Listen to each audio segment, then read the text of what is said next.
Company means company which is registered under this act और under any previous company no. Company register करने के क्या benefit होते हैं? सबसे पहले सेपरेट लीगल एंटिटी बन जाती है, यानी कि कंपनी इनकॉर्पोरेट होने के बाद सिंगल ट्रीट किया जाता है, कंपनी और मेंबर्स को अलग अलग ट्रीट किया जाता है। ये डिसाइड हुआ था Salomon versus Salomon and company limited में and Lee versus Lee air farming limited में। कंपनी एक आर्टिफिशियल लीगल पर्सन है क्योंकि इसे लॉ ने क्रिएट किया है, तो लॉ की नजरों में एक लीगल पर्सन है, इसलिए कंपनी अपने नाम से कॉन्ट्रैक्ट में एंटर कर सकती है। कंपनी का परपेचुअल सक्सेशन होता है, यानी कंपनी कभी नहीं मरती है, मेंबर्स आएंगे मेंबर्स जाएंगे पर कंपनी चलती रहेगी। Transferability of shares, public company के शेयर्स आर फ्रीली ट्रांसफरेबल, लेकिन प्राइवेट कंपनी के shares are not freely transferable.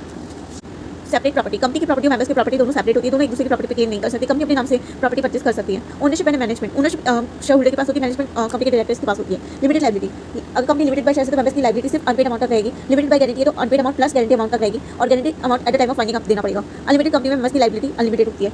Exception to limited liability, कुछ केसेस में मेंबर्स की लायबिलिटी अनलिमिटेड हो जाएगी। अगर मेंबर्स की लिमिट स्टैट्यूटरी लिमिट से कम है और 6 महीने हो गए तो 7वें महीने से मेंबर्स की लायबिलिटी अनलिमिटेड हो जाएगी। कंपनी इनकॉर्पोरेट हुई थी अनलिमिटेड लायबिलिटी के साथ में।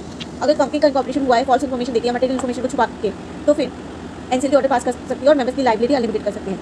अगर कंपनी का इनकॉर्पोरेशन हुआ था क्रेडिटर्स को डिफॉल्ट करने के लिए या डिपॉजिट होल्डर्स को डिफॉल्ट करने के लिए या फिर फ्रॉडुलेंट पर्पस के लिए कंपनी का इनकॉर्पोरेशन हुआ था, तो एनसीएलटी ऑर्डर पास करके मेंबर्स की लायबिलिटी अनलिमिटेड कर सकती है। अगर क्रेडिटर्स का डिफॉल्ट हुआ eight the time of finding up, तभी मेंबर्स की लायबिलिटी अनलिमिटेड हो जाएगी।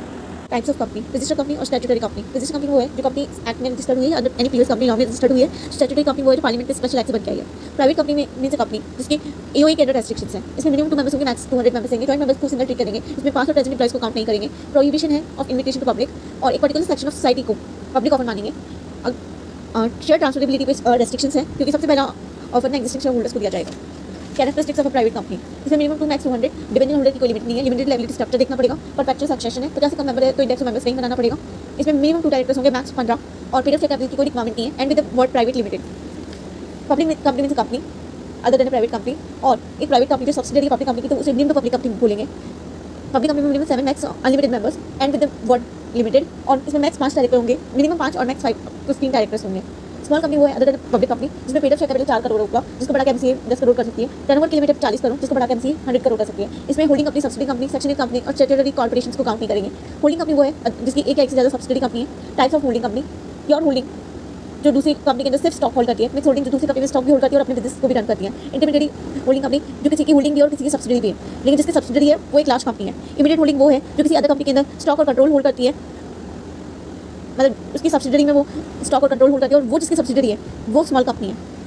सब्सिडरी वो कंपनी है जिसका कंट्रोल होल्डिंग के पास है। कंट्रोल का मतलब है कि वो मेजॉरिटी ऑफ डायरेक्टर को अपॉइंट और रिमूव कर सकते हैं, पॉलिसीज कंट्रोल कर सकती है, मैनेजमेंट कंट्रोल कर सकती है।